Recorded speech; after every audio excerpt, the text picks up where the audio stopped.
Que Juan Fernández, que desde que nosotros iniciamos aquí esta sesión jurídica, otros programas se han puesto a eso también. Lamentablemente, nosotros tenemos las personas claves que, como que se dice, Fidia, que escudriñan y dicen las cosas como son. La gente que ejerce pensando.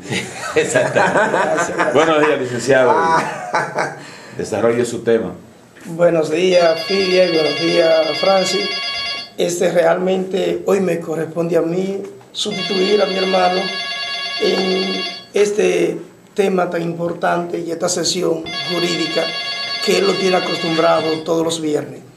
Hoy hemos querido traer un tema muy importante que tiene que ver sobre la responsabilidad civil, pero la responsabilidad civil la vamos a adecuar a la derivada de los delitos, específicamente de la violación de tránsito. ¿Y por qué hemos elegido este tema?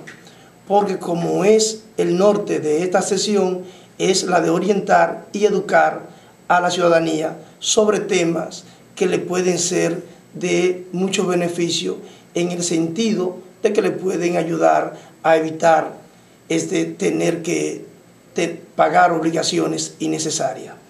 Y en ese sentido hay que establecer qué es la responsabilidad civil. De manera llana, sencilla, que el pueblo pueda entenderlo, la responsabilidad civil no es más que la obligación que tiene una persona moral o física de reparar los daños causados a un tercero por la persona que se depende de ella o en su defecto una cosa inanimada. Hay que decir que el Código Civil Dominicano le ha dedicado un capítulo, el cual es corto y consta de 4 artículos nada más, que son los artículos 1382 al 1386. Esos 4 artículos embarcan procesalmente todo lo que tiene que ver con la responsabilidad civil. De ahí que la jurisprudencia y la doctrina han tenido que jugar un papel muy importante en trazar la pauta que no especifica la ley para determinar los diferentes casos de responsabilidad civil. También hay 2 categorías en las que se marcan la responsabilidad civil. Una es la stricto sensu, que es la que se deriva de la ley, la legal, en la cual también se incluyen los contratos y los cuasi contratos. Y la lato sensu, que es la que abarca los delitos y cuasi delitos. O sea, nos vamos a embarcar entonces en este caso en la lato sensu con respecto a lo delitual. Porque si la asimilamos al delito de tránsito de la ley 241, obviamente la responsabilidad civil se va a derivar de esa circunstancia. Ahora bien, hay que determinar, y lo que queremos nosotros es que las personas puedan tener conocimiento acabado, porque ahorita llamaron que hubo un accidente de tránsito lamentable, perdió una vida humana, productiva, pero también hay otra persona que se está debatiendo entre la vida y la muerte, y que sus familiares obviamente, en dado caso que exista una falta por parte del conductor del camión, entonces esta parte debe resarcir los daños. Entonces la responsabilidad civil uno puede hacerla, como dijimos, conforme al artículo 1384, por el daño que uno mismo ocasiona o también por el que ocasiona una de las personas que dependen de nosotros. De ahí la denominación o categoría de comitencia a preposer. ¿Qué es la comitencia a preposer? Pues no es más que la relación que existe entre una persona que se encuentra subordinado a nosotros o mediante un mandato en función de una acción mandada por el comitente. Entonces, si esa persona comete un daño en el ejercicio de su función, en el cual también se encuentra subordinado por uno, entonces es posible que él sea responsable por el daño que ha ocasionado, pero solidariamente será responsable entonces el comitente, que es la persona que dirige, la persona que tiene la dirección y subordinación de su preposer. Por ejemplo, licenciado, perdón que le interrumpa, en el accidente que hubo anoche, porque hay personas que dicen, ah, no, el vehículo es mío, pero yo se lo presté a fulano, el responsable es el de eso. ¿Qué sucede en ese caso? Mira, la ley es clara. Hay una presunción que le establece tanto la ley 146-02 sobre seguro y fianza en la República Dominicana, que establece que se presume que la persona que anda conduciendo el vehículo de motor, se presume que lo hace bajo la dirección del propietario. De la única manera que se puede liberar de la misma es si éste ha demostrado que le han sustraído con anterioridad al accidente, le han sustraído el vehículo, o lo ha vendido y lo ha transferido, siempre y cuando demuestre con un documento fecha cierta que así ha ocurrido antes del accidente, no después del accidente. O sea, esa presunción trae prueba en contrario. Por eso es que incluso, y queríamos establecer que la ley 492-08 sobre transferencia de propiedad de vehículos es una ley que fue creada con la intención de evitar que muchas personas puedan pagar indemnizaciones cuantiosas con un vehículo que ya ha salido de su control y guarda. Pero si usted no lo ha transferido, si usted no lo ha descargado conforme a esa ley, entonces se mantiene la presunción y usted puede ser pasible de ser demandado, aún usted haya vendido el vehículo de manera real. Porque hay que destacar, Francis, Fidia y Rolando, que los abogados y los jueces trabajan con prueba. Hay una verdad real, pero también una verdad jurídica, que es la con la que nosotros trabajamos y los jueces, y que se construye de la real. Obviamente, usted no puede ir, una cosa es lo que sucede en realidad, por otra cosa es lo que se pueda demostrar en la justicia. Y para usted demostrar en justicia, tiene que ir con documentaciones. De ahí que el artículo 18 de la ley 241 establece claramente que se considera propietario de un vehículo de motor aquel que se encuentre registrado en el registro del Departamento de Vehículos y Motor de Impuestos Internos, o aquel que haya pagado ya los impuestos aunque no se encuentre registrado. Pero la ley 146, que es una ley mucho más moderna que la 241, entonces ya en su artículo 11, letra J, recoge esa misma circunstancia, pero le agrega un párrafo más. También le agrega o sobre cualquier documento con fecha cierta. ¿Qué es la fecha cierta? Todos sabemos. Es el documento registrado en el registro civil antes de haber ocurrido un acto o un hecho jurídico. El licenciado Juan Fernández. Un ciudadano va caminando por una calle X y resulta que la acera, el pavimento, está congestionado, está ocupado. El ciudadano, bueno, no le queda más remedio que tirarse al pavimento, y al momento de hacerlo lo impacta un vehículo. ¿Cuántos terceros pueden ser ahí demandados en responsabilidad? Mira, Villa, lo que pasa es que, si bien es cierto que tú podrías decir que la persona que ha autocalizado el pavimento puede ser daño, no es posible que tú puedas demandar dos personas en responsabilidad civil, porque entonces vienen las intervenciones.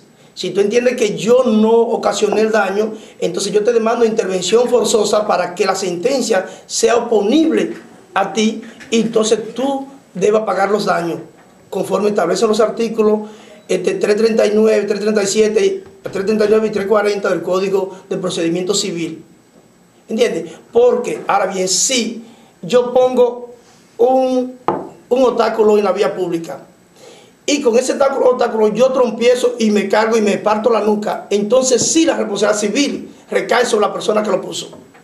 Pero ya inmediatamente usted cae en la calle, el vehículo lo impacta, entonces ya hay un hecho directamente de la gente que conduce, porque no es posible que usted pueda pagar por el hecho de otro. ¿Entiende? Eso no arrastra por inobservancia del propietario del establecimiento, no arrastra por irresponsabilidad del ayuntamiento, del medio ambiente. Lo que tú tienes que entender, Fidia, es que quien ha causado la muerte en principio es el vehículo. El vehículo. Ahora, como te puse el ejemplo, si es el obstáculo que puso la persona, el comerciante en la vía pública y yo me trompiezo y me parto un pie o tengo una fractura en la cual hasta pierdo la vida, hay personas que se han caído de su propio pie y han muerto. Entonces, si yo trompiezo o lo hago por causa de un hoyo que haya dejado el ayuntamiento, entonces es pasible el ayuntamiento de demandar por el daño. Entonces ahí cae la situación de la responsabilidad civil por la cosa inanimada, contenida en el artículo 1386, que es otra situación. Es la situación de un edificio que tiene vicios de construcción, se derrumba, entonces los daños ocasionados por la cosa inanimada son pasibles de que su propietario deba pagarlo. Magnífico. Esa es la situación. Entonces queríamos decir con respecto al artículo 18 y que lo que queremos es traer consigo colación de que la persona tome conciencia al momento de realizar una transacción de un vehículo de motor, utilice la ley 492. Es una ley sencilla y rápida. Esa ley le permite a la persona que transfiere un vehículo, aún no se haya hecho la transferencia porque cuesta el traspaso, cuesta porque hay que pagar un 2% del valor del vehículo, hay que registrar el acto, hay que buscar una certificación del departamento de vehículos en Santo Domingo. Y también... ¿Pero qué es mejor? ¿Resolver eso con la ley o someterse a una demanda que puede ser de millones de pesos? Ahí llegamos. Lo que queremos es, por ejemplo, hay mucha gente que usted vende el vehículo. Usted vende el vehículo y quien tiene que traspasarlo es quien compra. Sí. Pero hay personas que, malintencionadas y con la intención de evadir la responsabilidad, aún teniendo el vehículo, entonces lo dejan a nombre del antiguo propietario. Por eso es que esta ley ha venido a resolver ese problema. Pero la persona tiene que conocerla. ¿Qué usted debe hacer? Inmediatamente usted vendió un vehículo, entonces usted va y lo registra al registro civil y va con 300 pesos y la copia de la cédula. Oye, tan sencillo. Con 300 pesos y la copia de la cédula y denuncia la transferencia a Impuestos Internos. Cuando Impuestos Internos recibe esa denuncia, inmediatamente en el registro de ese vehículo queda sentado que ya ese vehículo pasó de dueño. Se mantiene a nombre tuyo, pero con una nota al margen. ¿Y se inscribe también en la conservaduría de hipoteca? Sí, se registra. Se registra el acto. Normalmente con un acto cualquiera de venta, te tiene que pagar impuestos por el registro y tiene que también que pagar los 300 pesos que cobra para el servicio de Impuestos Internos. Entonces, ¿qué sucede lo bueno de esto, Fidia?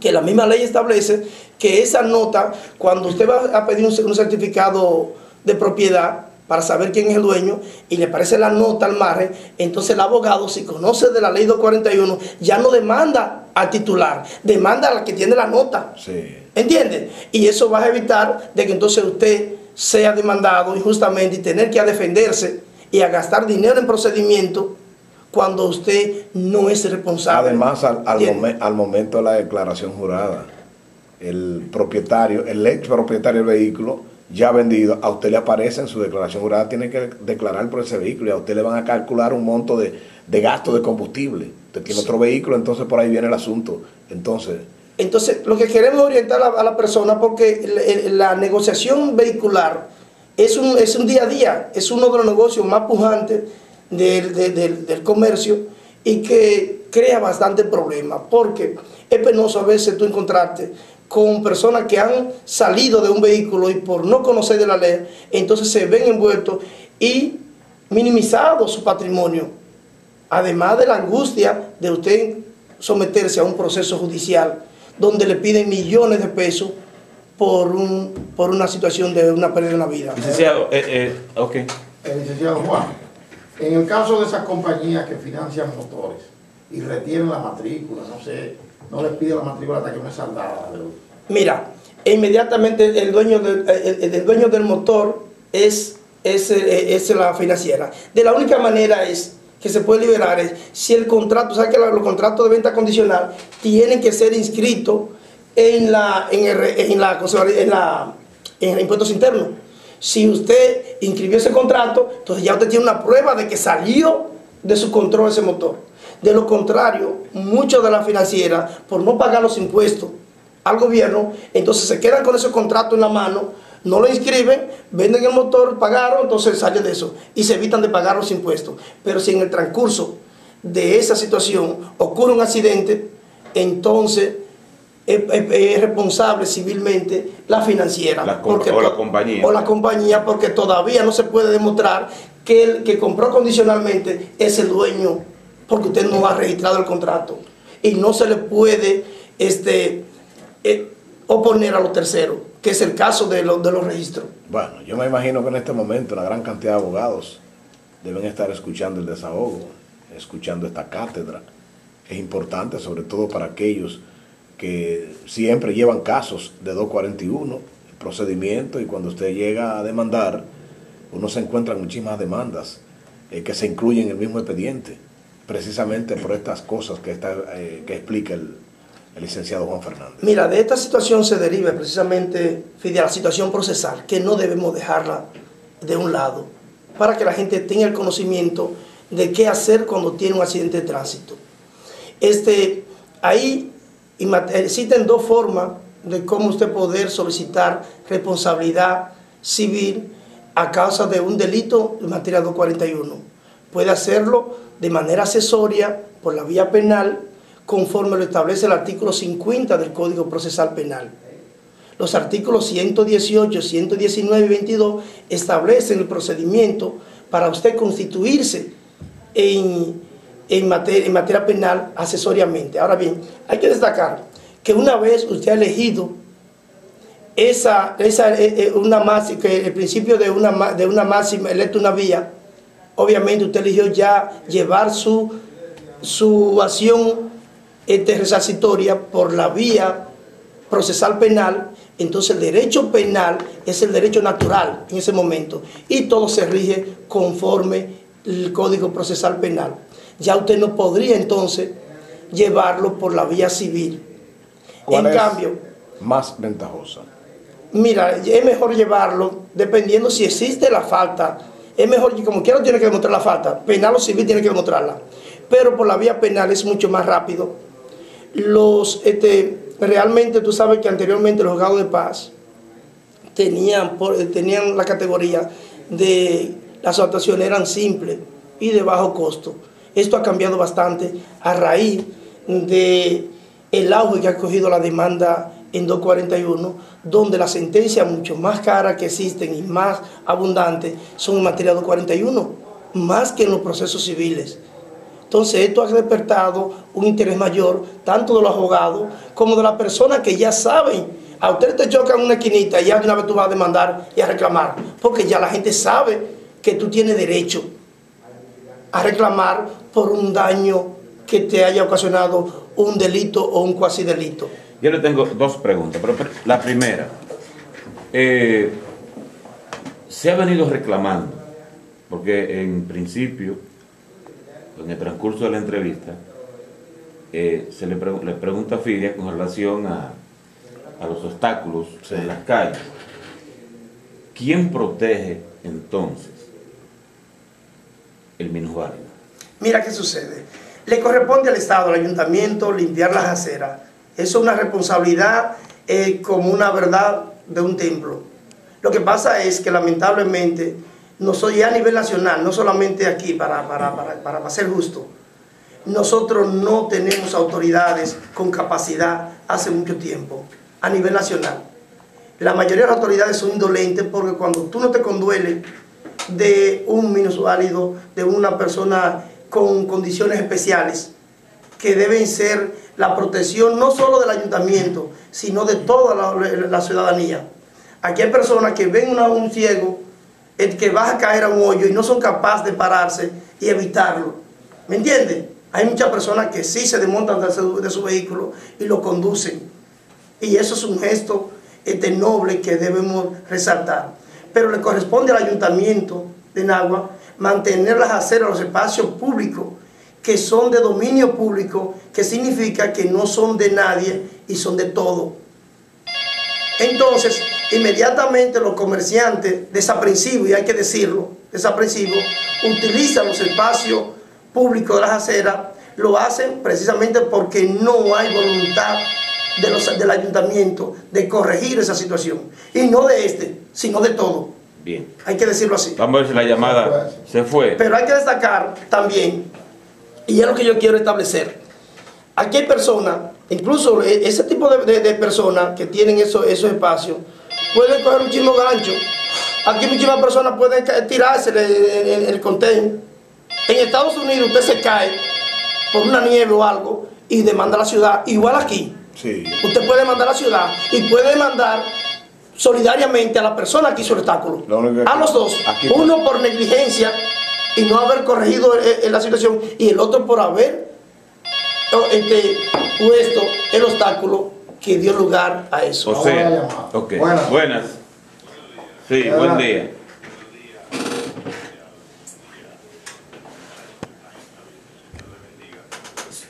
Sobre el tema, por favor.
No, pero vamos a dejarlo ahí porque estamos.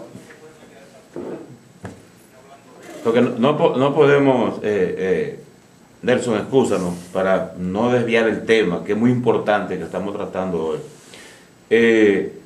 Licenciado, hay personas con familiares accidentados y otro le llega y le dice, vamos a resolver eso ahora, con 5 o 10 mil pesos se resuelve un yesito, algo. No hay que ir a la justicia, ¿cuál es la mejor forma? Mira, siempre la mejor forma sería la de la concertación. Nosotros como abogados, independientemente que dejamos de percibir dinero, pero somos abogados que tratamos de aconsejar a la ciudadanía, porque debemos apoyar la paz social.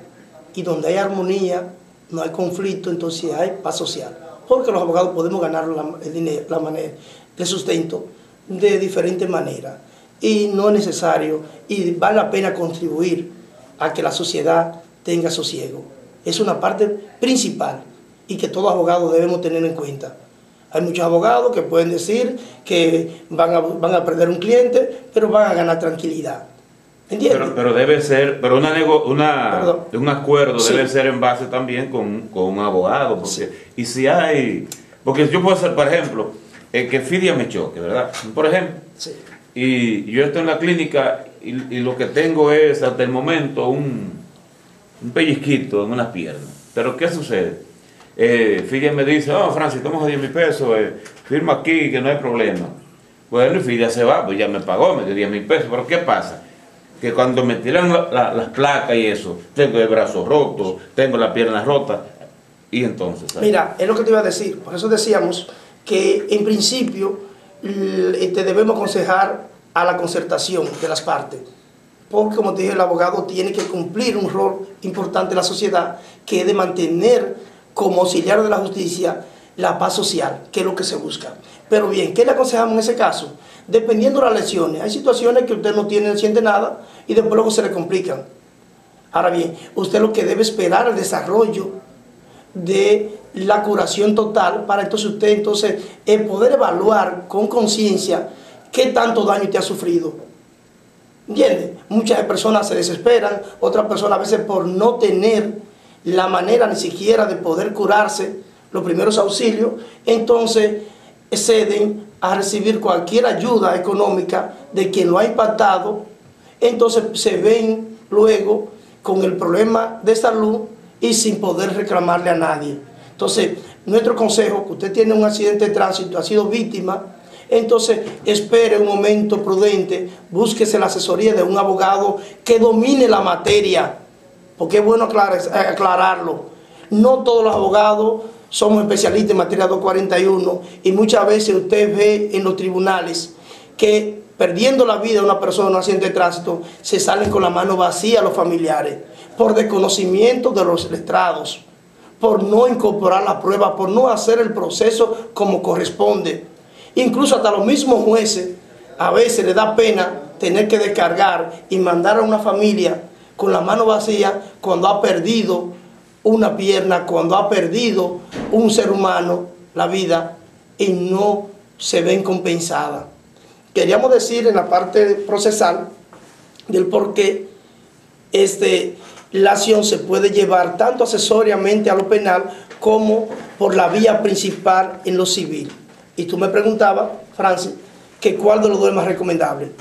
Yo recomiendo la penal, porque la penal es mucho más rápida. El código tiene unos plazos que son estrictamente establecidos en el artículo 143, ¿entiendes? Y deben cumplirse a cabalidad, independientemente que hay que ajustarse al calendario del tribunal y eso puede hacer que prolongue aún más el proceso. Pero en materia civil el proceso es mucho más largo porque la misma mecánica procesal de la materia civil permite al juez actuar con menos presión.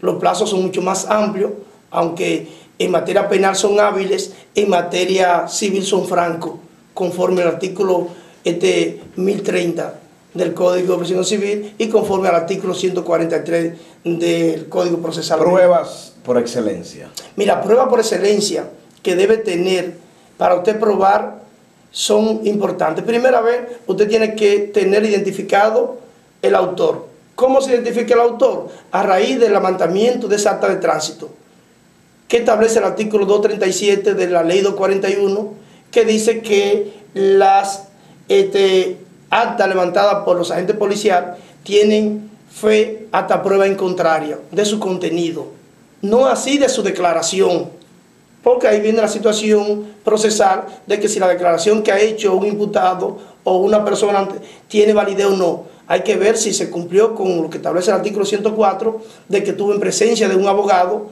y que no sea incriminatoria.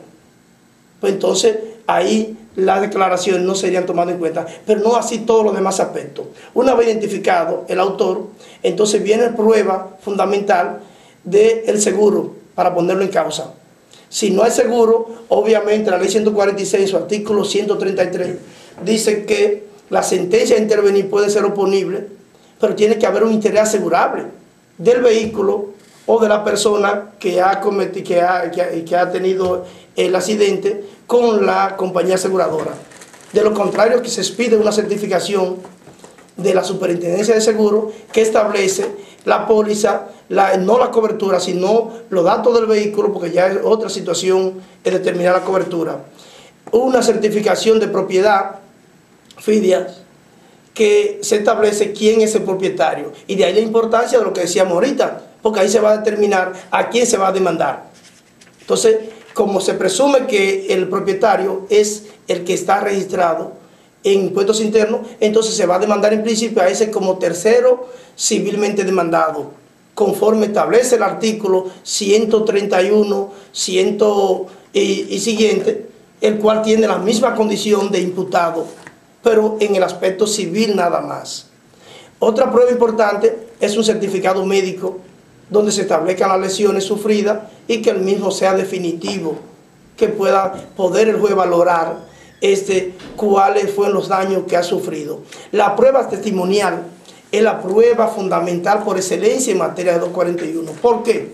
Porque las demás pruebas prueban específicamente el hecho y los daños, como son las recetas, una serie de situaciones, gastos médicos, pero la prueba testimonial es la que determina si ciertamente el conductor tuvo una falta atribuible conforme a la ley y que entonces en base a esa falta pueda entonces ser condenado penalmente y por ende accesoriamente civil. Si no hay prueba testimonial, no hay posibilidad de condenar a una persona en tránsito. Porque no hay manera como tú demostrar la falta si no es por una prueba testimonial. Se nos acabó el tiempo, licenciado. No, quedan 2 minutos. Una Quedan pregunta. 2 minutos, ok. ¿El monto de una demanda lo establece el monto de la póliza o lo determina el juez? No, el monto primeramente lo determina el juez. El juez tiene la facultad de poder valorar y apreciar los daños. Independientemente del monto de la póliza. No tiene nada que ver. La monto de la póliza es una situación contractual que liga al contratante, o sea, al que solicita la póliza, y a la compañía que les pide. ¿Qué sucede?